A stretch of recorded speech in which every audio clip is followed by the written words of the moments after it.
All right, good morning, good morning, good morning. We're going to give just a couple more minutes. We're admitting some people. I think so. We're very excited today. We have got James Richardson and Rafi, and don't make me say Rafi's last name. Um, Rafi from Apple, who are two people that I get to work with on an occasional basis whenever we need something from Apple corporate. I don't know, many of you may remember they came down for our professional development at the beginning of last year when we were just putting out our iPad carts and trying to do some innovative things there. And they went over Apple Classroom and a couple of other tools with us.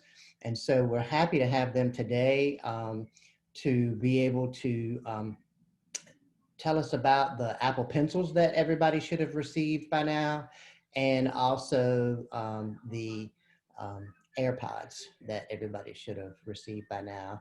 And I think they're going to show us some pretty neat stuff. And with that, I will turn it over to whichever one of them is going to start first. Hey, good morning, everyone. My name is James Richardson. I'm the account executive for Apple. We're just going to dive right in and kick it over to Rafi. So, Rafi, you got it. It's all you. Thanks, James. And hopefully, I think everybody's on mute now. Okay, great. My name is Rafi Garoyan. I'm the systems engineer, which is just a fun word for tech guy that covers schools in Virginia for Apple. So I'm the liaison for folks like Bill and school districts and schools across the state when it comes to Apple engineering and sort of the technology side of Apple. And I love demoing for teachers. It's part of my job, and I always look forward to it. So I'm very happy to be here and virtually with you guys. I wish I was down in Southampton today. And I could run Busch Gardens afterwards, but I'm not. So I'm stuck here in Midlothian at my house.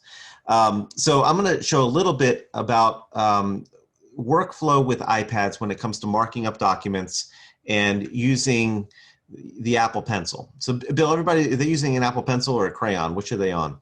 They have Gen 1 Apple Pencils. Okay, that's what I have here. So this is an Apple Pencil. If you're not familiar with these, it's essentially a stylus for your iPad. It's Bluetooth.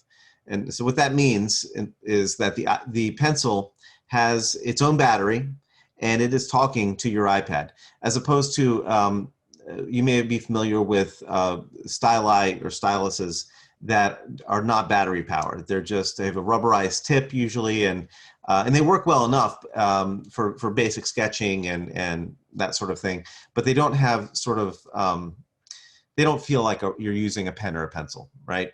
With one of these, there's very low latency, which that means is as you're drawing on the iPad, there's not any lag behind, and you have pixel by pixel or very finely detailed control of what is going on to the document. So you can illustrate with this very easily.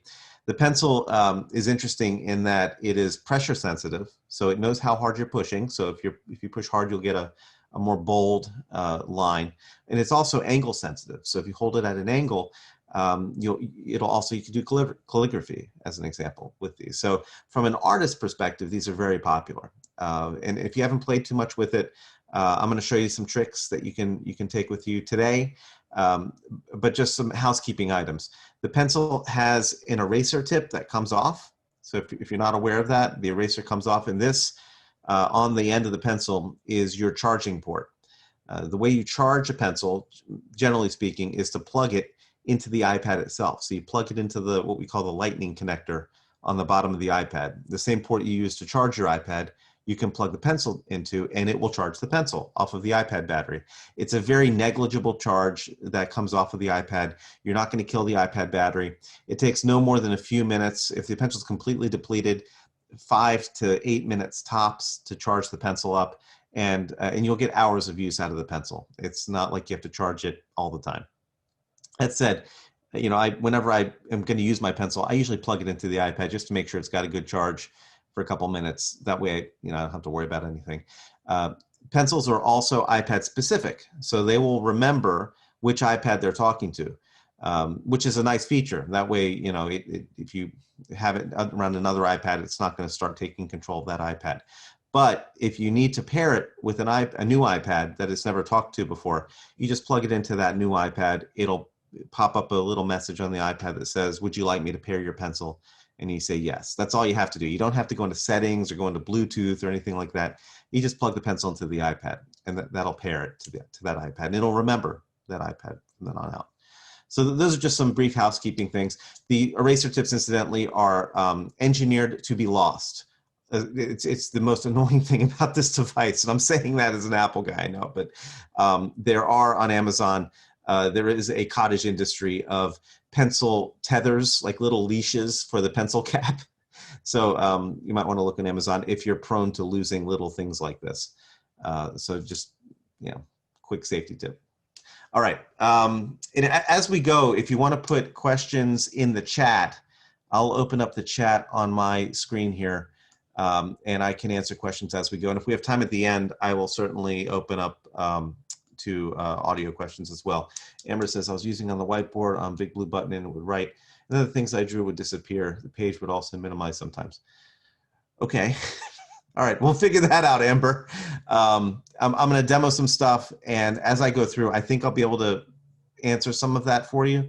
So let's circle back to your question and see if you might have more questions, but we'll see if I can answer those for you. And that's, thank you for asking. So anybody else that has questions, throw them in there. I'll do my best. Okay, so I've got an iPad here. I'm going to share it up to the computer here. There we go. Can you guys see that iPad? Yes, we can see it, Rafi. Okay, great. Let me open my chat back up so I can see what people are asking. Okay. Jennifer's already been on Amazon. Okay.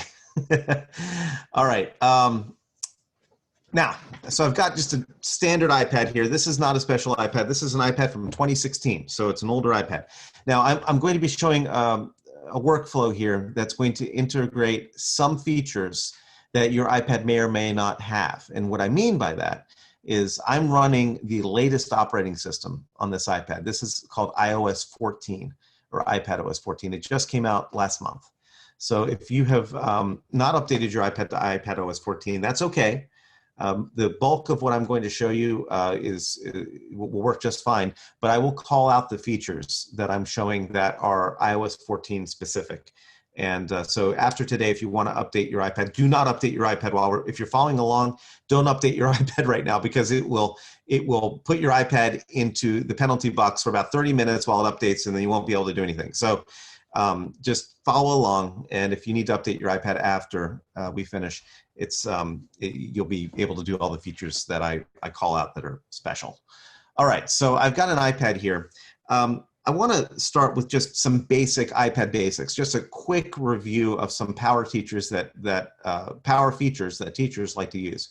So the first I want to mention, just so everybody is aware, if I swipe down from the upper right-hand portion of the iPad screen where the battery is and the Wi-Fi symbol are, if I swipe down with my finger from up there, it brings up what we call Control Center. Now, Control Center is a great way to connect to Wi-Fi networks, or play some music and pause music, or change the intensity of the screen brightness, et cetera, et cetera. We can add some new features into Control Center, though, and so I want to show you how to do that. This is a really easy, quick way of getting to things on the iPad without having to search for the apps. So if we look on there right now, I can see that little square with a pencil in it. That's the notes icon. So if I wanted to take a quick note, and we're going to spend some time in notes today, then I can just tap on that. I don't have to go search for the notes app. Or if I want to take a picture, I just tap on the camera icon and I can quickly take a picture. But if I want to add some more quick shortcuts to Control Center, I'm going to tap outside of Control Center to go back to the main home screen. And I'm going to go into Settings, which is this app with a gear on it. And I'm in Settings here. And I'm going to go into, on the left-hand side, the Control Center option, which is right there underneath the General section. And Control Center is, again, that feature I was just showing you when you swipe down from the upper right corner of the screen. These are the different things that we can add and remove from Control Center. And so one of the ones I wanted to show you is, where is it? Screen recording. So if you notice down here, it's a red square with a white circle in it. I'm going to tap the green plus button to the left of screen recording, and that moves it up into the list of included controls. And so yeah, I can reorder these if I want, drag them up. And now, if I go back to my home screen and I swipe down from the upper right-hand portion of the screen, I now have a new button that is a circle within a circle. And that's my screen recording button. Now, because I'm broadcasting on the Zoom here, I can't actually make this run, but I'll show you kind of in theory how this works, and you can try it on your iPad. If I tap and hold down on that record button, it gives me the option of turning my microphone on and off. Well, why would I want to do that? Well, teachers specifically like this feature because they can record their lessons and record what they want the students to be focusing on, and they can narrate simultaneously. And so whatever you're doing on your iPad, whether it's inside of Schoology, or perhaps you're in a creative app and you're drawing, or perhaps you're just in Google Docs or Microsoft Word or Pages, everything you're doing on your iPad is being recorded. And if your microphone is on, then it will record your narration. If you turn the microphone off, it'll simply record the audio coming out of the iPad, if there is any.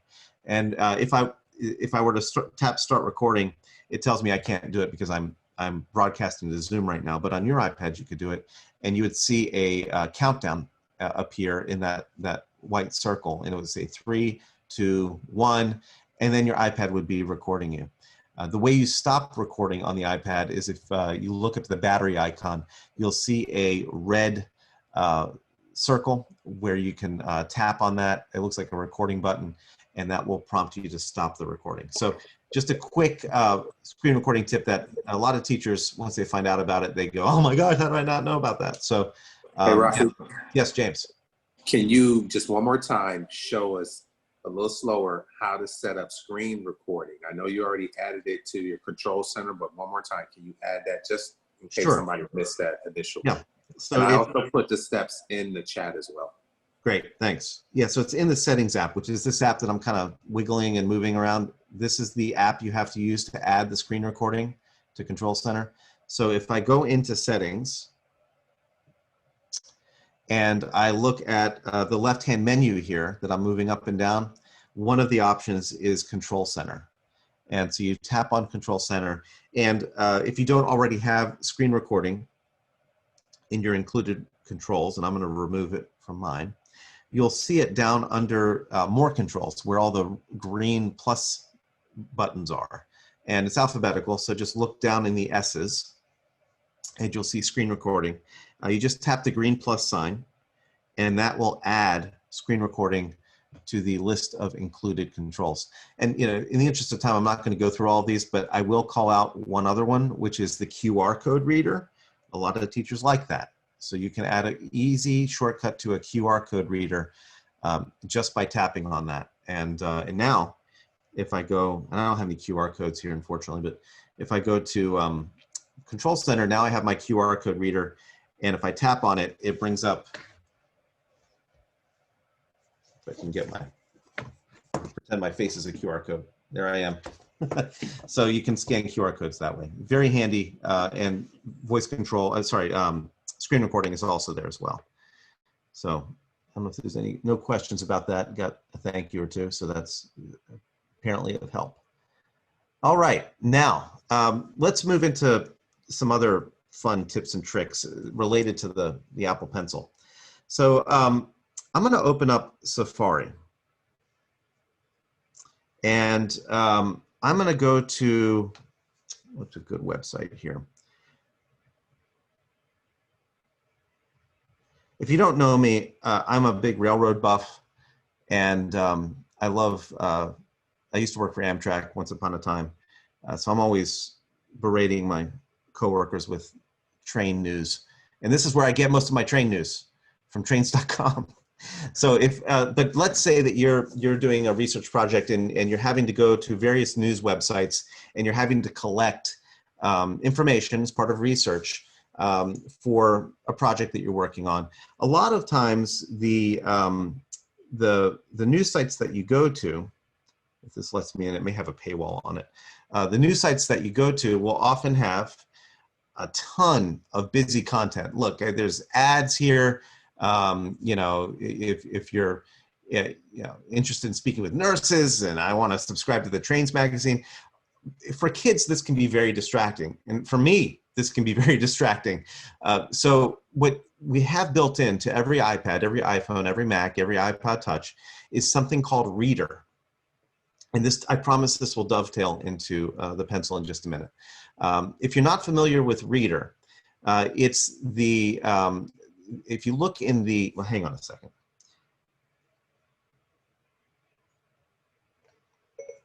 Turn on Assisted Touch. Okay, I just turned on a little pointer there. That way you can see what I'm talking about. So if you look up here, there is a big A and a little a in the URL field. This is only available in Safari. It is not available in Chrome or Firefox or Opera or Edge or anything else. You have to use Safari to get this, and teachers love it. So if I tap on the big A and the little a, there's an option in here called Show Reader View. And so if I tap on that, that will strip out all of the extraneous information out of this website and just show me the article. It's a really cool feature. It makes this very print friendly. I don't get any ads inside of it. And it's smart enough to know it to invoke itself automatically if you want it to. You can tell your iPad to turn on Reader automatically anytime you go to a news story. In fact, I do that on my iPhone whenever I'm, in the morning eating breakfast, reading the news. I'm in Reader. I don't look at ads when I read the news. It's great. So this is a great way of helping kids stay focused. Now, in doing this, I can now print this, obviously, if I wanted, but I can also create a PDF of this and save it out. And so that's part of what I wanted to show you here. So there's a variety of ways to create a PDF. One way is to tap the share button, which is this little square with an arrow coming out of it. We call that, some people call it the share arrow. I call it the share button. You can call it whatever you want. I'm going to tap on that. And there's a few options here. I can airdrop it. I can send it as an email. I can add it for reading later. I could add it to my home screen and make it look like an app. I can even mark this up. But what does that mean? Well, if I tap markup, it's going to take this article and I can begin marking it up with my pencil. So I might want to start highlighting. Now you'll notice that when I tap markup, it opens up a palette of tools across the bottom of the screen. So an easy way to tell if you're in markup is to look for this palette on the bottom of the screen. And so just left to right, here are the tools. I have a pen, like a felt tip pen. I have a highlighter. I have a pencil. I have an eraser. And then I have this weird drill bit. It looks like this is actually a selection tool. I'll show you that in just a minute. And then I have a ruler. Well, why would I want a ruler? I'll show that to you as well. And then I have colors. So I have 5 colors standard: black, blue, green, yellow, and red. And then I have a color picker. So if I don't like the 5 colors that they gave me, I can pick my own. And then I have a plus button and an ellipsis. So we're going to go through some of these, but this is the markup tool. This is a lot of what we're going to be doing with our pencil today, so you're going to be seeing this a fair amount. The markup tool shows up not just in Safari when you're marking up. It's in the Mail app, it's in Notes, it's in Pages, Keynote Numbers. We have it all over. Third-party apps use it all the time. So markup is ubiquitous across the iPad. The way I get to markup is if you ever see this symbol here, it's looks like a pencil within a circle. In fact, if I turn this off and tap done. So again, markup, I was on Reader and I tapped the share button. Markup is one of the options, and there's that symbol, the pen within the circle. So I'm going to tap markup. And I'm going to pick my, my tool here. The pen is fine to start, but I would like to use a red pen on this. I'm going to tap the red color. And the neat thing about an Apple Pencil is you can rest the palm of your hand on the iPad and it will not detect the palm of your hand and start thinking that that's the stylus. It knows that the pencil is the stylus. So you can use your iPad and just put your hand on top of the iPad like you would a piece of paper. And, you know, I can start underlining pieces of this and start marking it up, or I can highlight if I wanted to, like so. And, you know, if I mess up, I can erase. You know, and I can switch over to the crayon tool here. Now the ruler icon, which is this icon next to the what looks like a drill bit, you can bring up a ruler, and then taking your fingers on the iPad, you can twist that ruler. And I like to use this to underline. So I'll put the ruler under the piece of text that I'm underlining. I'll pick a color, and I will underline just like that. So that's the overview of how you use the markup tool. Now, if I tap on the plus button on the far right, this is where I can insert text. So we'll get to that in just a minute. Signature, magnifier, and I also have shapes in here. So if I wanted to put a rectangle around something, and I can resize that rectangle by dragging the blue nubs on the rectangle to resize it. I can do that. And then the ellipses are for quick settings. So auto minimize will automatically put the toolbar in the lower left-hand corner of the screen, and it'll only come up when I tap on it. I like to keep it on all the time though, so I usually turn that off. And then let's see what else we have. Draw with finger. So if I don't want to use the pencil and I want to ignore the pencil, I can draw with my finger. And then pencil settings will take you into the settings app. And so this is where I can turn off certain features with the Apple Pencil. We'll come back to that in a minute. I'm going to go back into where I was though. All right, so I'm on my PDF that I'm working on here. This is going to be a PDF. And when I tap the done button, it says, do you want to delete what you've done here, or do you want to save it? And I'd like to save it. So I'm going to tap Save File. And this is going to save it to either my iCloud repository or Dropbox or Google Drive, if I had those on here, OneDrive for Microsoft, or I can save it directly to my iPad or into iCloud, which I have. So I'm going to save this just directly on my iPad here. And I don't know, I'll put it in, actually, you know what? I'm going to save it onto iCloud Drive. I'm going to put it in my documents folder. And I can give it a name here. So I can call this, train news article. Tap done. And then I'll tap the save button.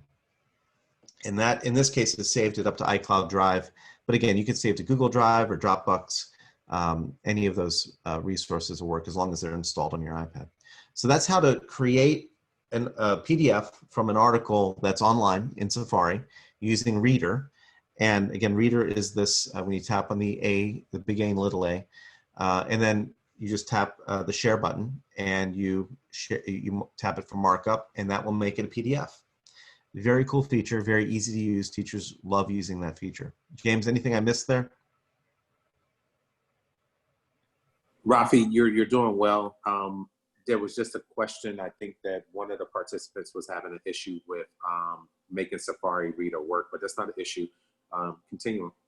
If you want to try another website and just kind of re-articulate that, they go to whatever website, they tap the double A's, and then also they can change, the text size and some of those features as well. Right. Okay. Yeah. So one thing to know about Rafi's view just showed hide Reader. So if perchance it was hidden, how would you? Is it just click back to now show it? I mean, is it possible they've hidden it accidentally? Well, if you're not seeing show Reader up here, it means you're either on a website that's not an article. It has to be a news article, or you're on a website that Safari doesn't think is a news article. So there are a few rare cases where you'll go to a news article and Safari just, for whatever reason, it doesn't know it's a news article. I'd say 9 out of 10 times it does, but there are the odd occasions where it doesn't. So if you're not seeing show Reader view, it means that Safari does not think you're on a news article. Otherwise, it always shows up. So that's a good question. And then how do they share once they, I just want to kind of make sure that everybody is clear on how to share it out to their students, because there may be some things where a teacher will come across an article that they like. They Right. provide a little bit of context, and then they want to share that with the students to point out some key information. Right. So can you try? Yeah. So I'm gonna tap Show Reader View. If I tap the Share button, which is that square with the arrow coming out of it, if I want to mark this up, I'm gonna tap Markup. If you don't want to mark it up, we can share it out as a PDF right now. But to keep things simple, just go to Markup. That's the easy way to make it a PDF. Even if you don't mark it up, go to Markup and then tap Done. And that will ask you to save the file. Now, if you are a Google Drive user, Google Drive is probably the best place to share it and to save it. And then you can go into Schoology or whatever tool you use to get the file out to your students and share it out from Schoology or whatever app that you use to share out. That's probably the easiest way. If you use Classroom, I can't remember if we've fully implemented Classroom or not, but you can use Classroom to, in Southampton, I can't remember if it's fully implemented or not, but you can use Classroom also to share this out with your kids. Virtually any app that can talk to Google Drive or just the iPad in general can that has sharing capability will be able to share these PDFs out. So I hope that is clear enough, James. Absolutely. Okay. All right. So I've showed you how to create a PDF, how to mark it up. I want to show a couple of other neat little tips and tricks here. So I'm going to delete this PDF. I'm done with this, and we're done with trains. So I'm going to quit out of here. All right. Now let's say that I have a tangible asset that I want to mark up on my iPad. This is a permission slip for a field trip. So this has been printed out. Lord knows how long this has been in existence. It probably came off of a Ditto machine back in the 80s, and we still use it. I want to make this digital, and I want to mark it up digitally. So I've got this piece of paper here. I'm going to put it on my desk. And on the iPad, at the bottom of the screen, and it may be in a different location on your iPad, is this blue folder. This is called the Files app. Again, it may not be in the dock at the bottom of the screen on your iPad, but in my case it is. And I'm going to open it up. Every iPad should have this app, though. Now, these are all of the files that I have recently opened on my iPad. The Files app is sort of a one-stop shop for all of the storage places for your files. So it could be Google Drive, Dropbox, OneDrive, iCloud Drive, what's on my iPad by itself. You can even plug in USB thumb drives into your iPad and access thumb drives through here as well. This is, those of you who are Mac users, this is the equivalent of a Finder window on your Mac. And so I see Precap does not have the File app. The File app's probably hidden. If you have a need for the File app, talk to Bill, but it's built into all of your iPads. If it's not on your iPad, the MDM is probably hiding it for some reason. Anyway, so I've got all of the files here, and but one of the files that I want is not here because it's on my desk. How do I put this onto an iPad? Well, you do it through the Files app. And the way you do it is if you look in the upper left-hand corner of the screen, there's an ellipsis with a circle. And so if I tap on that, there's a few different things I can do here. I can connect to a server. So this is for the pro users. If you wanted to connect to a Windows or Mac server in your school, those of you who are familiar with the phrase mapping your drive, you can map a server drive to your iPad, just like you would with a computer, which is, if you're a power user, that's really cool. But for our purposes, I'm interested in scan documents. So I'm going to tap on Scan Documents, and it brings up the camera. I've got to kind of flip my iPad around here. There we go. So I've got my document here. I'm going to stand up, and the iPad is detecting the document, and it's going to scan it. There it goes. And you'll notice that I didn't scan with the piece of paper straight up and down on the iPad. I just kind of held the iPad at an angle, and it detects it, and it warps. In this case, I was holding it too jittery. Let me try again. It'll warp the piece of paper to be straight up and down. There it goes. So you don't even have to be perfect in how you're scanning. I'm going to tap the Save button in the bottom right, and that will save my document as a PDF for me. So it says, where do you want to save it? I'm going to call this field trip permission slip. And I'll put it in my documents folder on iCloud Drive again. But again, you could put it in Google Drive or Dropbox or wherever you want. I'm going to tap Save. And now under Recents, I have field trip permission slip listed right there in the top left. And that's a PDF. And in fact, if I tap on it, here it is. Now, I should clarify, this is an image. The scan to PDF functionality in the Files app does not do what we call object character recognition, meaning it does not look at the words and convert them into text. It's merely showing the image on here. So that's a big feature request, but right now it does not have OCR or object character recognition. It's just an image. But I can mark this up. Now, how would I mark it up? What did we need to look for? Well, it was the markup tool, which is this circle with a pen. So again, we're in a completely different app now. We're not in Safari, we're in the Files app, but this guy's showing up again. He's everywhere. And so if I tap on it, there's my familiar toolbar at the bottom, and I can start filling out my permission slip. What is today? The 9th, right? You know, I can drag down here. It wants my signature at the bottom. I could sign this, right? Or if I tap on the plus symbol in my palette right here, I can actually create a saved signature to use in the future. So if I do a lot of signing, digital signing, I can create my signature here. And I can tap done. And now my signature has been saved on my iPad, and I can resize it, make it where it needs to go. And I can continue to use that signature without having to sign all the time, which can be dangerous if you have children, so be careful. Don't give them your iPad code if you do this.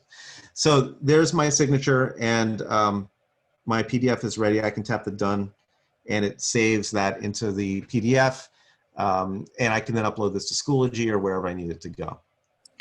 Hey, Rafi, can yes. you add text as well into that? Oh yeah, thank you, I forgot. Yeah, so I'm gonna go back in there. If I wanted to add text, again, I'll tap the markup button in the upper right. I'll tap the plus button, and yes, there is a text option right here. And I can drag this text field around.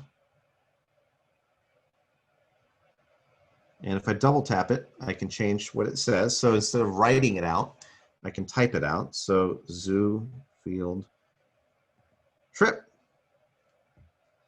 And then tap that and drag it to where I want it to go. So yes, you can type in there as well. Can that be done to create a single PDF doc with multiple images scanned? Yes, Shelley, you were asking, I think, can you create a multi-page PDF with multiple documents? Yes, you can. In fact, that's what I inadvertently did here. You'll notice I have 2 pages because I scanned it twice. So when you're in the scanning mode, every page that you scan is saved as an additional page in the PDF. So you can have multiple images in one PDF. That's a neat feature. All right, now let me, I'm gonna tap done here and go back. Let me get my notes out because I've been skipping around. I wanna make sure I show you everything. All right, now let's say, we're having issues with many student iPads where they submit Schoology from files and erases my type of markup since blank. Yes, this is a known issue. These students are having to mark up in photos or screenshot their assignment. Yes, Jamie, I can tell you why it occurs. Schoology does not, in the current version, does not know how to read a multi-layer PDF.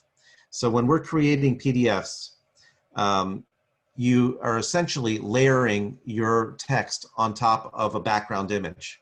Now, this is not some weird magic. This is part of the PDF specification that this is supported. Adobe Reader, for example, knows how to do it. You know, the Preview app knows how to do it. Schoology, for whatever reason, can only see one layer at a time, and it always looks at the background layer. And that's why you don't see the other things you put on top of it. You would need to open this PDF. If you get it from Schoology, don't view it in Schoology. you would have to open it up in Preview or Adobe Reader or something like that. So that's a good question. That's a good feedback for the Schoology development team, and let them know that you want their app to read multi-layer PDFs. Okay. Yeah, Stephanie, we're not quite on AirDrop yet. If we have time, I'll talk about that. Is there any way for answers that students input in documents to be visible? Sometimes their added text shows up as in a black box you have to click on to see. Candace, I'm not sure. That may be a Schoology thing. I'm not sure. I'm not familiar enough with that phenomenon to comment. I would have to see it. Okay, I'm going to keep going here. All and right. Rafi, I'll monitor the chat. Okay. As you're Thanks, going James. through, so we'll hold you up. Yep. All right, we have till 10, right? Right, Bill? Yes. I'm not going to stop a speeding train. Great, thank you. All right, so I'll try to finish at 10. Don't Like worry. that, Robbie. Yeah, it's great. All right, so let me go into one other thing here. So a lot of teachers say, you know, it would be nice if I could integrate shapes and clip art and other things into this document. In fact, well, I don't want to go down that road. You guys don't use the Pages app, right, Bill? The Pages app is not something that we typically have supported in the past, but everybody has iPads now, so feel free. Okay, I'm going to show you a couple features. I don't want to open Pandora's box at the same time because I like Bill. So it's going to get lots of Pages. You could save that for another day, Rafi. Yeah. All right. Let me switch over here. So I'm going to go open up the Notes app. So the Notes app is this app right here. Looks like a notepad. So I'm going to tap on Notes. I was playing around earlier today. In the upper right-hand corner of the screen is the new Note button, which I just pressed. It's a square with a pencil on it, and that created a new note. So Notes is a really cool app if you like whiteboarding. So if you like to do whiteboarding for your class, or maybe you might even want to record your whiteboarding and upload it to Schoology for kids to watch later, this is a great app in which to do it. And Notes app is, the whiteboard Notes is tuned for the pencil. So you can use your finger, you can use a stylus, but it loves pencils. So if you got the Apple Pencil, all you have to do is just start tapping on the screen. This is my awful writing. I have awful handwriting, but you get the idea, right? So you can write with a pencil very easily just by tapping once you have Notes open. And I see that Christina says her icon is gray. Probably means Notes is not installed for whatever reason. We'd have to figure that out later. But Notes should be easy fix just to get it on there. So I've opened Notes. You just start writing, and you have a whiteboard. In fact, if you want to go full whiteboard in Notes, there's these two little arrows here that are pointing away from each other. Just tap on those, and you now have a full screen whiteboard that you can record. And anything you draw in here is going to be saved as a PDF, which is a really cool feature. If I want to change the writing instrument or the color, guess what I need to tap? The markup button. There he is again. So if I tap markup, I can switch over. Now I can write in a crayon, pick a different color, right? So just a big old whiteboard, and a whole lot of things I can do with it. I can even, if you're on iOS 14, so here's an example of an iOS 14 feature.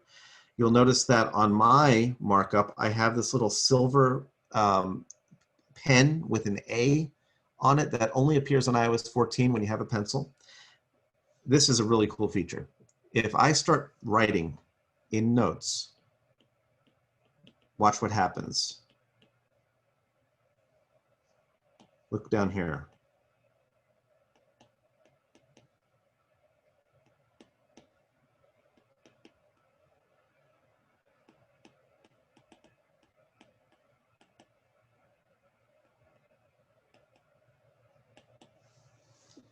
So this is a feature called Scribble. Scribble lets you write on your iPad and take notes on your iPad, and it automatically converts those notes into text, written text for you.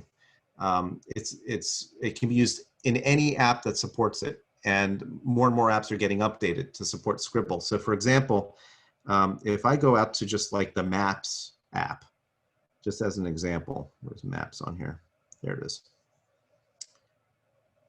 And let's say I want to search for, I don't know, Busch Gardens.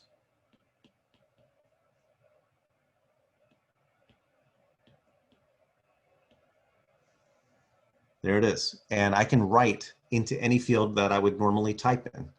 That's a really cool feature. You know, science has proven that you generally remember and you absorb information better when you're writing it as opposed to typing it.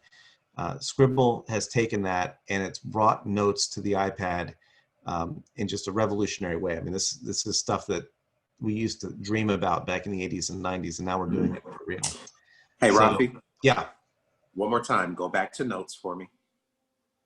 Just a blank sheet, start from a blank canvas, because I think this is a really cool, what you just reviewed, not only with Scribble, but the best thing is that if you need a whiteboard to explain to your students on how to do something, someone mentioned earlier about math equations. This is a great way to just answer the question that Laura just asked. How do you record it? So, Rafi, let's do a simple math equation, a simple addition equation. I know that you may not be able to display screen recording, but at least if you can kind of go through the steps of how to start the recording, select markup, and then actually work through the equation and then save it. Let's try that out and demonstrate that for the participants. Am I making sense? I need to be very clear about something though. Scribble is only for transcribing text. Not Scribble, just that markup too. Don't worry about Scribble. And so I want everybody to know what the difference is between just standard markup and Scribble. So standard markup is what you saw me do before with you know, these variety of tools across the bottom. I can pick any of these writing instruments, pick a color, and I can start writing. You know, I can draw, go with the train theme here. And so, you know, you can draw anything you want. You can write anything you want. But this is merely just going to be a PDF. It's an image of a PDF. And so if a teacher wants to record what they're drawing on the whiteboard, they would swipe down from the upper right-hand corner of the screen. They would tap on the record button and hold down on it and turn on the microphone. And when you do that, the microphone goes red and you tap start recording. I can't do it because I'm sharing to Zoom right now. People do ask, is there a way to share to Zoom and to record at the same time? You have to be on an iPad Pro to do that. So the iPad Pro, that's a Pro feature, but I'm on a pedestrian iPad. My iPad does not do that. So I can record while I'm drawing and I'm narrating. And when I'm done drawing and narrating, I just simply tap on the red dot that would appear next to the battery symbol or next to the Wi-Fi symbol to stop recording. And that would save to my camera roll on my iPad. Then I can share that up to Schoology or wherever it needs to go. So yeah, good question. Now, and this is also great for mathematical annotation. You know, you can, math teachers love the Apple Pencil for this reason. Scribble is a little bit different. Scribble is an iOS 14 feature, so everything I've showed you with markup, you guys can do right now without being an iOS 14. If and when you update your iPad to iOS 14, then you can also do Scribble. And Scribble is this silver button, the silver pen with an A on it. And that's what allows me in any app to simply write a line of text and it will convert it into real text that can be saved and put in and copied out. In fact, if you have a piece of text that you've written before,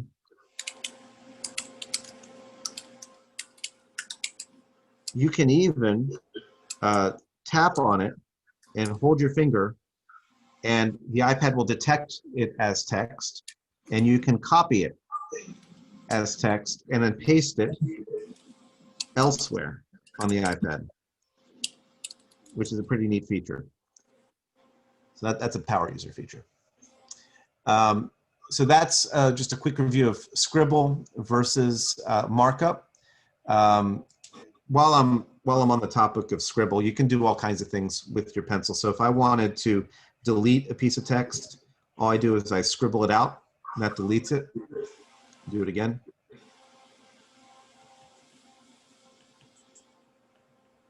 Put some more text in. If I wanted to highlight the text, I just drag my pencil over top of it, and that highlights it.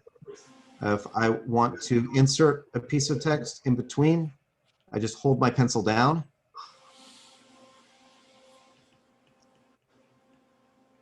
There it goes. So all of this we'll send links out to. We have a good document that walks you through step by step how to do Scribble when you update to iPadOS 14. One of the other things that you get in iPadOS 14 is the ability to draw perfect shapes. What do I mean by that? So if I'm drawing a circle, that's not a great circle.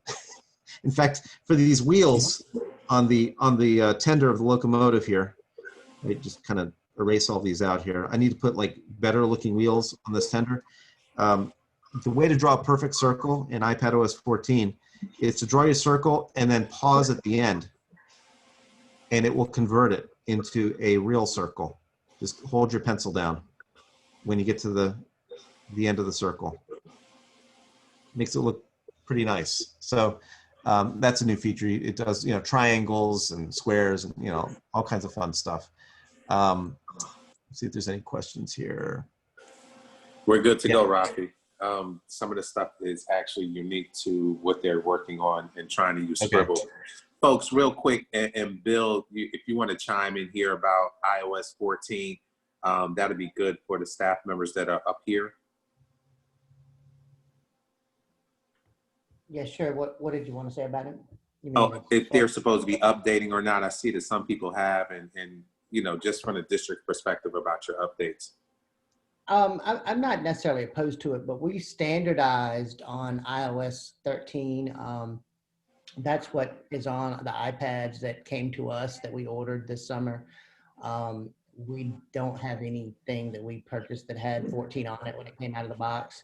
And so we just have not haven't initiated a upgrade, the back end of the house kind of stuff that we don't really want to talk about on because it would bore everybody. We have to update the NPM to support it, et cetera, et cetera. So we're taking those steps right now. So I'm not opposed if they want to do it individually, but we're not going to put iOS 14 across the board until we decide to go across the board.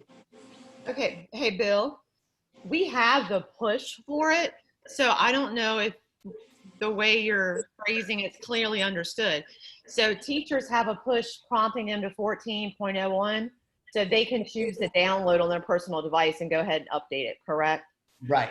So that's what I'm saying. Individually, if they want to do that, but as far as us issuing a command that is going to tell every iPad to update, we're not going to do that yet because we would like teachers to have a similar experience to what their students are having.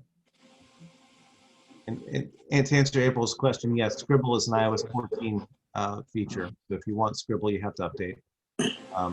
I would say don't update your student iPads to 14 just yet because TestNav has not certified their app for 14 yet. So for teachers, it's up to you. It sounds like. Which is just an example of what I mean when I say there's a lot of behind the scenes considerations before we adopt a new platform.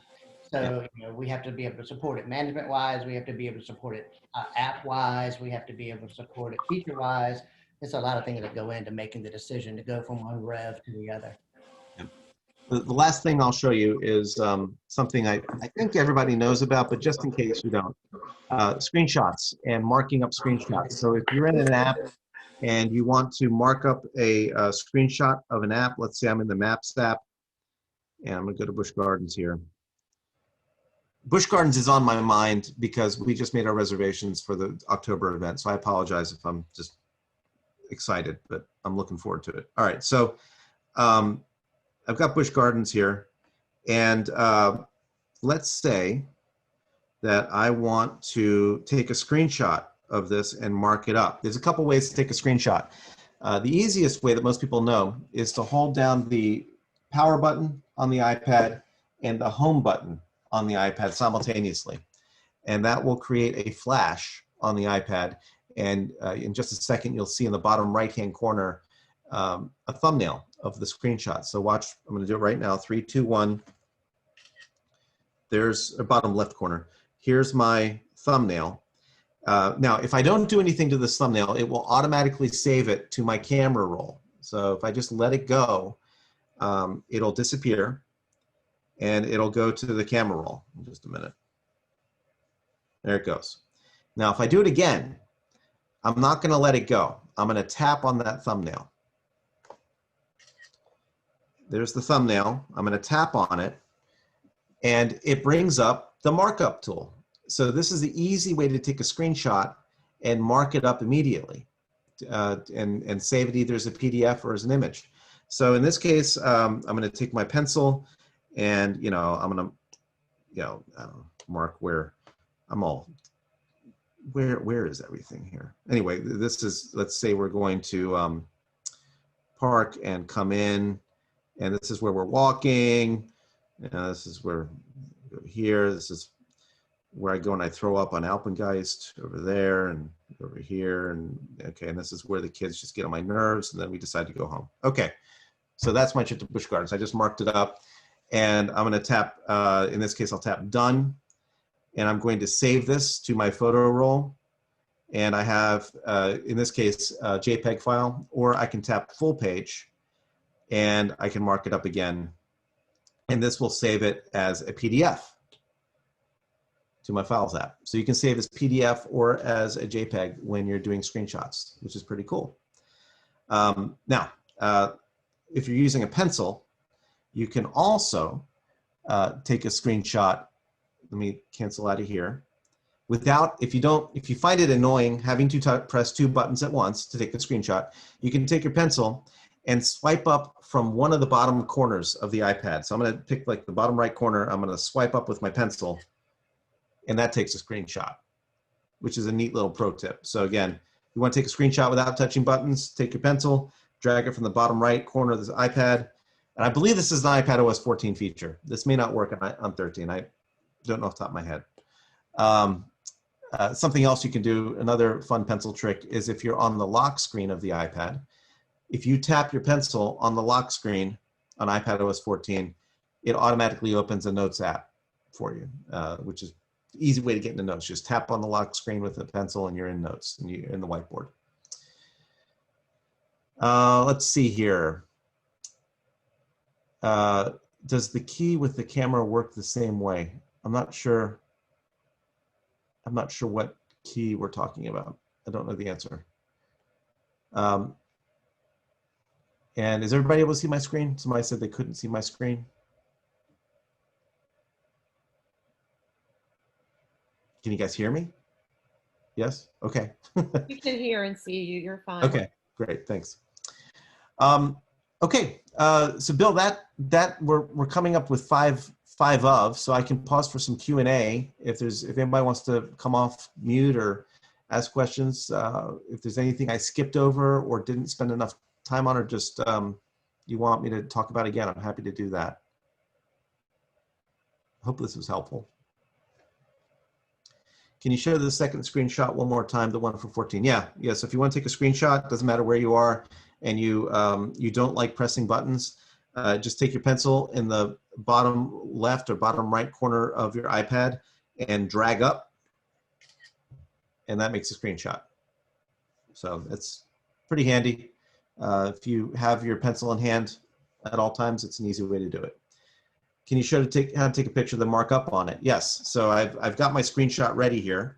And when you take a screenshot, it automatically brings up your markup tool. So I don't have to look for the pencil with the circle. I can just start drawing on the screenshot. I don't have to do anything.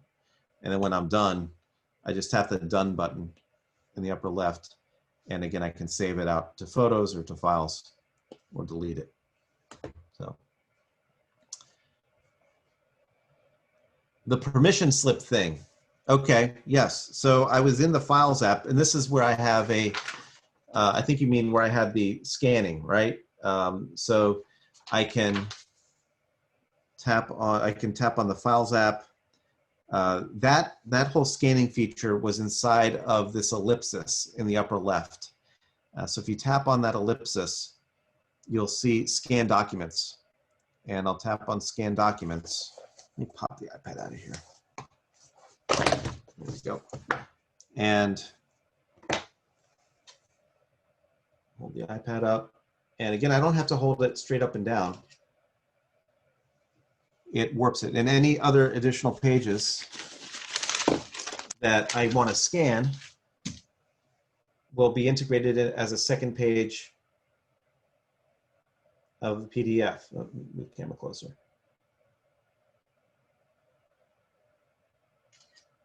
There we go. And so now I have a 2-page PDF. I'll tap Save. And I'll save this to my documents. And at this point, I can open up that scanned document and I can mark it up. Like I would mark up a screenshot. Let's see, I believe you stated there were walkthrough videos for different features. Can we post a link to where it's best to find those videos? Yes, there's 2 resources I would point to. One is Apple Teacher. If you're not familiar, it's appleteacher.apple.com. We can provide a link to that. That is a great self-study course, step-by-step instructions with videos and photos that shows you how to do most of what I showed you. It has not yet been updated for Scribble. So the Scribble information and some of the other stuff I showed that's iOS 14 specific, that is in a document that we'll mail a link out to. It's a support document that has step-by-step. We'll eventually get it into the Apple Teacher curriculum, but for now it's a separate document. Are there any math keyboard options such as square root or pi symbols, etc.? I'm the worst person to ask about that. I know the answer is yes, but then the inevitable follow-up is, well, what are they? And I don't know off the top of my head what they are. I know there are, depending on what you're using. So for example, in Microsoft Word, there is an equation editor-esque add-in that works on iPads that you can use. Google, it's also available for Google Docs. I can't remember the name. I'll have to dig it up and we'll provide a link to it. But there are a variety of solutions out there that provide mathematical notation functionality. Good question. Hey, Rafi. Yes. I know you shied away from Pages. Was there anything at the end of this that you wanted to show in Pages that the teachers, I love Pages. Yeah. So Pages, I'll be delicate here because I don't want everybody to pile onto Bill for this. There's 2 things I want to mention though. There's 2 applications that at least you should know about. There's Pages and then there's another called Schoolwork. Pages, and they're both free. They're free to download. So Pages is this application right here. It's a orange square with a white pencil inside of it. I know we're out of time, so I'll make this quick. And Pages is essentially a page layout or word processing program. It will read Microsoft Word documents. It will read Google Docs documents. It will save Microsoft Word and Google Docs documents. Many schools use it as their primary word processor. Pages is a really cool tool though, because it will build ebooks for you. So you can build interactive books with video and audio and slideshows. You can collaborate on them with kids. It's a full featured desktop. If you ever used PageMaker back in the day, it's like PageMaker on an iPad, but you can use it as a word processor, even if you don't care about layout stuff. But it has the ability to make EPUB, electronic textbooks, that will work on Windows, Chromebooks, Android devices, Macs, iPads, iPhones. It's cross-platform. It's a really cool feature that's built into Pages. Something else Pages has is if students submit Pages documents to you, you can mark those documents up in Pages with what we call smart annotation with an iPad. So if I open up, what's a good one here? Go to create document. Oh, okay. I'm just going to open one. All right. So I've got a document here. And let's say, you know, a student's been working on this document. Here's a document that has video inside of it. I mean, cool stuff, right? And if I want to, I can tap the edit button in the upper right, and I can tap on a piece of text here. I don't have any text yet. I need to, there we go. So I can tap on a piece of text here, and you'll notice at the bottom of the screen, I have my markup tools, right? Now, I've got to remember exactly what I'm doing here. Hang on.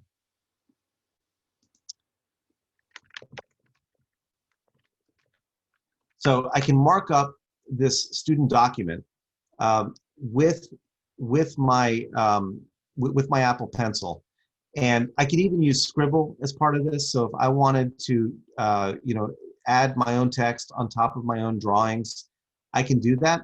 But you'll notice that I also, at the bottom of my toolbar here, I have this additional tool we didn't see before. It's this highlighter, but it's got an ABC on it. If I tap on that, that's called the Smart Annotation feature. And this is a Pages only feature. So if I've got a piece of this document I want to mark up, I can circle it.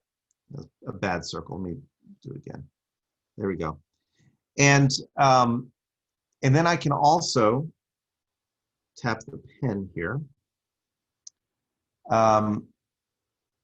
And if I tap on, let's see here, if I start drawing here, I can start deleting their text, or I can even start adding inside of it, and I can start annotating inside of it, and the students will see what I've changed. So I can send my annotations back to the student. They have to open it in Pages for this to work. And they can then take my annotations and incorporate it into a new revision of their document. So this is something that's popular in schools that are using the Pages app between teachers and students. The students can send documents to their teacher. Teachers can mark them up, annotate them, even make modifications, and send it back to the students. It's really cool stuff. So we can send out information on that if you want to play around with it. I'll stop there. But that was what I was in the show. I don't want everybody deluging Bill with, can we start using Pages? No, this is something to talk about internally first. And one of the cool things about Pages, it could also be uploaded through Schoology as well, Rafi, if they save it through. Yeah, you can share it out through Schoology. Yeah. Well, Bill, I think we're 4 minutes over. I'm glad to keep hanging out. So Rafi, people are free to come and go as they please. So you can keep going for a little while. I've had actually several people private message me and says, please don't stop it. So in fact, one person said, keep him all day. Now I know your schedule might not allow that, but I did want to say, if anybody has any questions about the markup tools and stuff, that was kind of one of the things that we wanted teachers to take away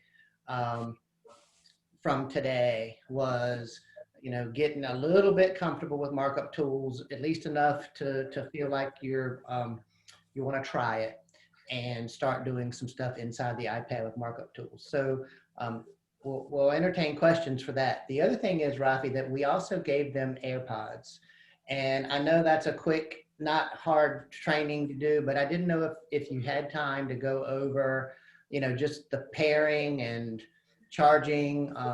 Do you have some AirPods there? You could kind of talk about that a bit, or do you want me to do that? Or I don't have any here that are keyed to this Apple ID that I'm on, so I can't do an AirPod demo. I'm not ready for it, unfortunately, but I can talk about it. So AirPods are a really cool thing. Well, they're easy to lose. That's the first thing I'll say about AirPods. So the first thing to know about AirPods is there's a Find My feature. If you use the Find My app on your iPad, they will find your AirPods for you. They'll start emitting a beep which when you're mowing the lawn and you have to go back outside and find your AirPod is helpful. I'm speaking from experience. But AirPods are, they're key to your Apple ID. And the reason for that is because they will inherently know which device they can connect to. And so as long as you're logged into the same Apple ID on all of your devices, your AirPods will follow you. And so the way you connect your AirPods to a new device, if you're on iOS 13 or earlier, is you would swipe down from the upper right to get the control center, and you tap and hold on this glowing blue circle under the music area. You tap and hold there, and you'll actually see your AirPods listed in here, and you can check them off. And you can choose your AirPods to connect to this device. That's how you pair them to your iPad or to your iPhone. To your Mac, it's under the sound menu where you find on the Mac. If you don't see the AirPods there, it probably means you're not signed into the same Apple ID on that device. If you're on iOS 14, the AirPods will automatically detect that you're using a different device, and they will automatically switch, which is a really neat feature. So that's new with iOS 14. Hey, Rafi, Yes. as far as on the Mac, there were a couple of quick Mac questions that we could, let's try, go into a speed round on this stuff. With a Mac, how can I share our iPad to Mac computer? Meaning that, I know that you're not set up right now for that demonstration, but that is a question. And then you just mentioned about pairing your AirPods, but someone wanted to pair their AirPods to their Mac computer. And I know that that's a, settings and sound as well. Can you answer those very quickly? Yes, for AirPods on a Mac, as long as you log into your Apple ID, you should be able to access them by clicking on the Mac's option click. You option click on the sound icon on the Mac toolbar if you have it. Otherwise, you can go to System Preferences and Sound and get them there. But I like to option click on my Mac, and that will bring up a list of optional output devices, and your AirPods should be one of them. I did see somebody say they don't think it works with Zoom. They do work with Zoom, but in Zoom, you have to go into Zoom preferences and select the AirPods as your sound output device. I don't know why it doesn't automatically do that. The other thing I'll mention with AirPods for video conferencing, if you have AirPods Pro, you're in good shape. Those are the more expensive AirPods. If you're on the regular AirPods, you will sound like you're on a landline. So they do have, the audio quality isn't as good on the regular AirPods. So just keep that in mind. With regard to showing the iPad on the computer screen, like I'm doing right now, in fact, there's two ways of doing it. The free way, which is the way most people want, is to simply use your USB cable that came with your iPad, and you plug that into your computer. You plug it into your iPad. There is a free app on the Mac that's built in called QuickTime Player. In fact, I can kind of show you how this works. Let me, I am set up to demo this. So if I plug my iPad into the Mac, and I'm going to stop sharing what you're seeing here. And I'm going to share my computer screen out now.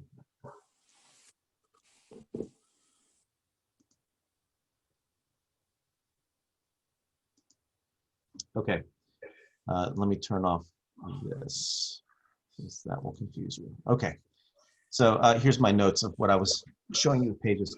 All right, so I've got my computer open here. I'm going to open up QuickTime, which is an app that's built into your Mac. You can find it in the Utilities folder on your Mac.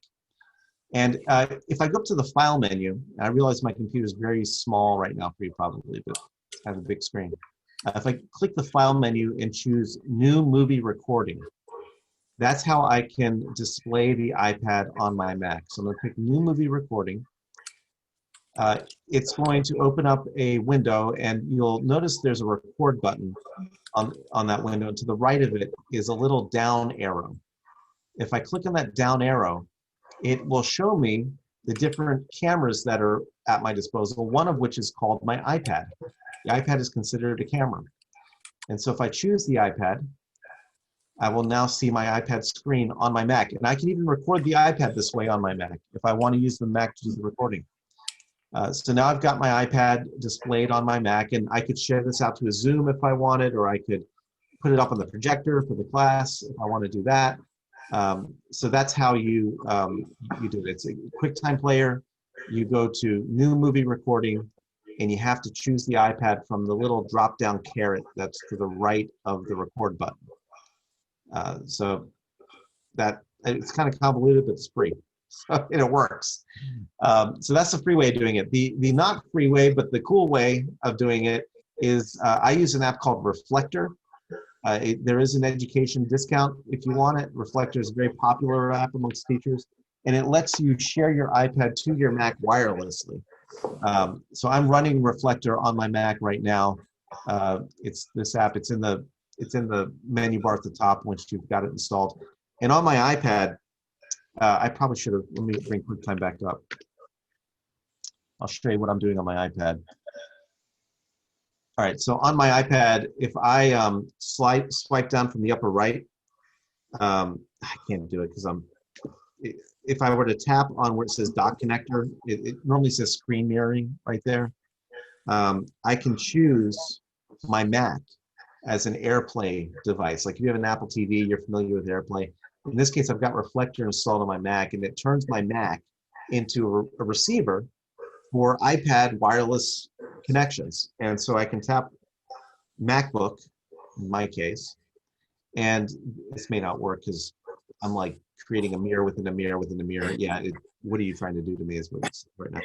But that's how I connect to my Mac. In fact, if I turn off, if I unplug my iPad here, and now on my iPad I can tap on my Mac. We should in just a minute see the iPad come back, unless I've completely made it angry at me. There we go. And so now I'm connected wirelessly. So again, there's two ways. The free way is to use QuickTime Player, and you do new movie recording, but you have to be connected with a wire to the Mac. The other way is to use an app like Reflector, which costs money, but you can do it wirelessly. Hey, Rafi, can you indulge me one last time with Pages? Okay, sure. Let me do this. What do you want to see? What I love about Pages, everyone, is just the functionality of what's already been demonstrated. Can you go to a new document inside of Pages, Rafi? Yeah, I think my computer's mad at me now. Hang on. Yeah, because you got all this stuff open, and Yeah. it's mirroring and all of that. Yep. And hang on.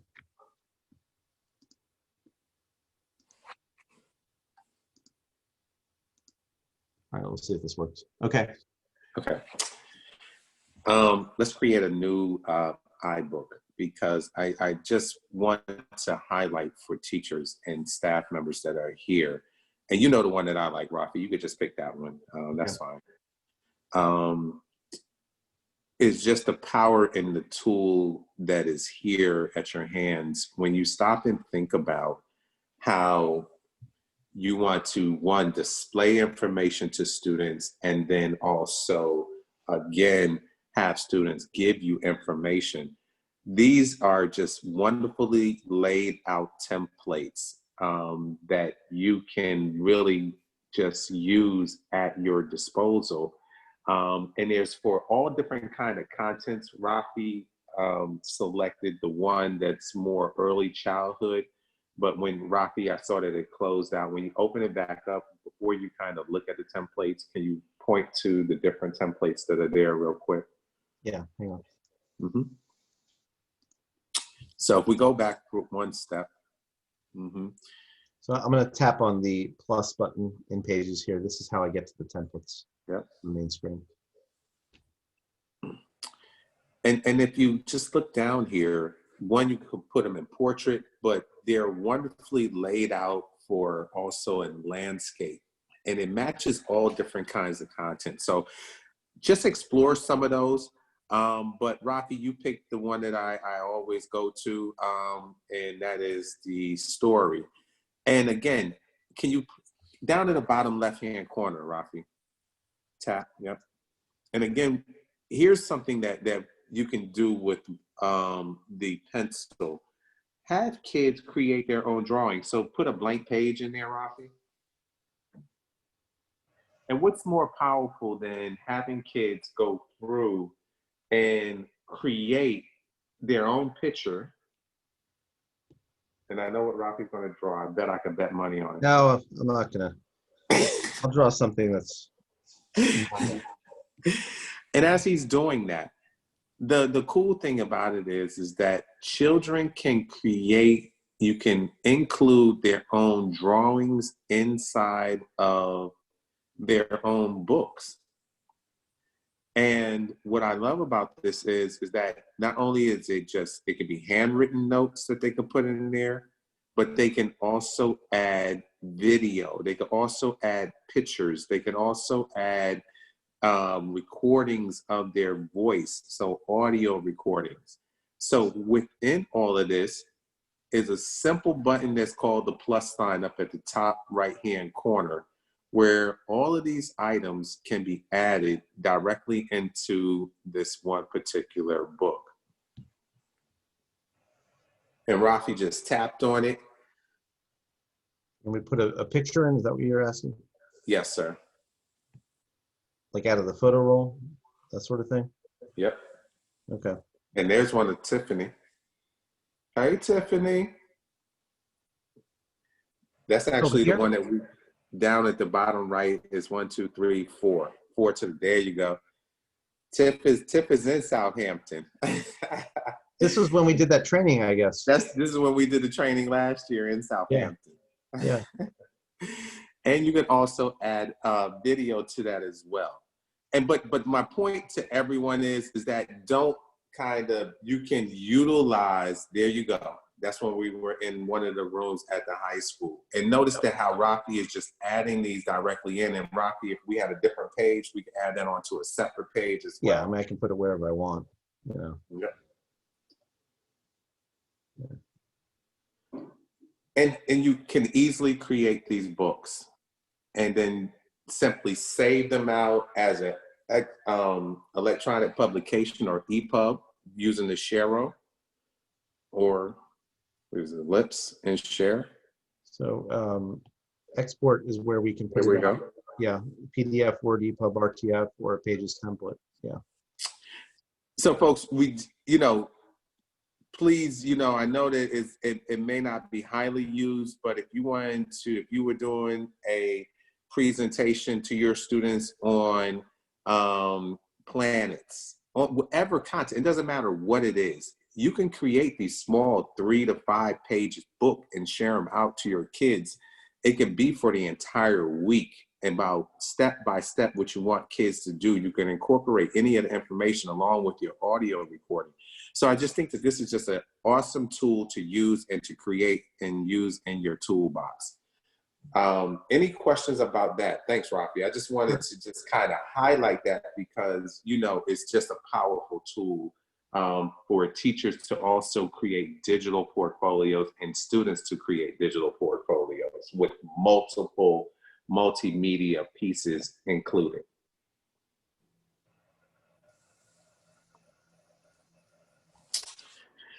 Any other questions, folks? We'll hang around. How much time do you have? You got another 10 minutes, Rafi?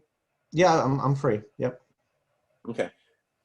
Any other questions? All right. Well, look, before you all get off, I'm Dr. Shannon, the superintendent, and I just wanted to thank everyone for participating. Coffee and PD, can you hear me? Yes, ma'am. I can hear you now. Okay, perfect. Okay. So as I was saying, I just want to thank you to Apple for this morning. I also thank Mr. Hatch, Mr. Mr. Stevens, Mr. Ramsey, Mrs. Hunt, Mrs. McHenry, Mrs. Elliott, and Ms. Whitehead. That is our technology department. All of those are the members, and they have really, really done a lot of work getting all these iPads out, getting the pencils out, and just fielding all the calls and stuff from teachers and parents. So thank you, thank you, thank you. This Coffee and PD was a brainchild of Bill Hatch, Shelly McHenry, and the team, and it has been phenomenal. I'm really excited about all that they're doing and the quality of the professional development that is taking place. Who would have thought we'd have Apple actually conducting the training for us with the iPad? So thank you all so much. And also, I want to say a special thank you to our teachers for your participation. It's equally as notable as the people who are actually conducting the training. So thank you, thank you, thank you. And us to get off of this Zoom without me showing my appreciation to everyone. So thank you.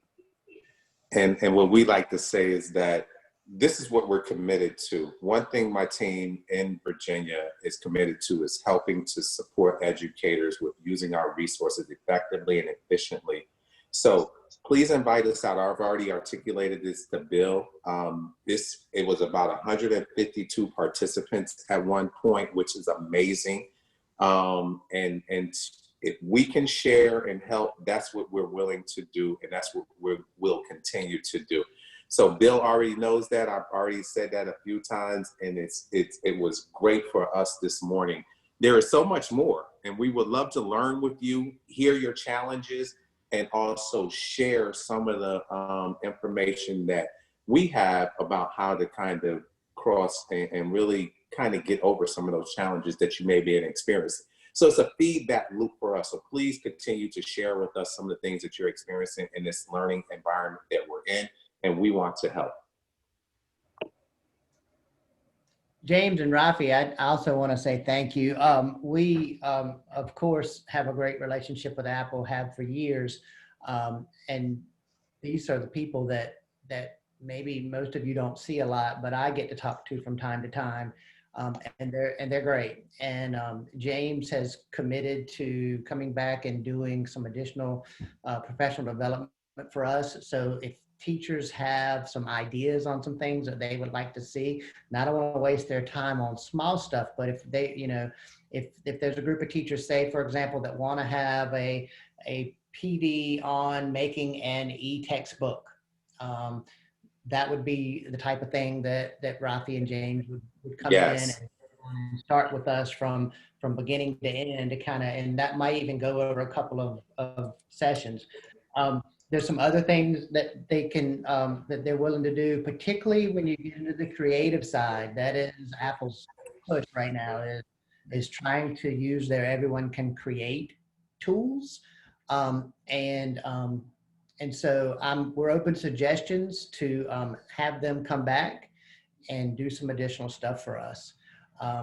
And the other thing I wanted to say was that as we continue this year and as we get more and more used to the tools that we have, that I think there may be some things that come up down the road that we may say, oh, we're running into this.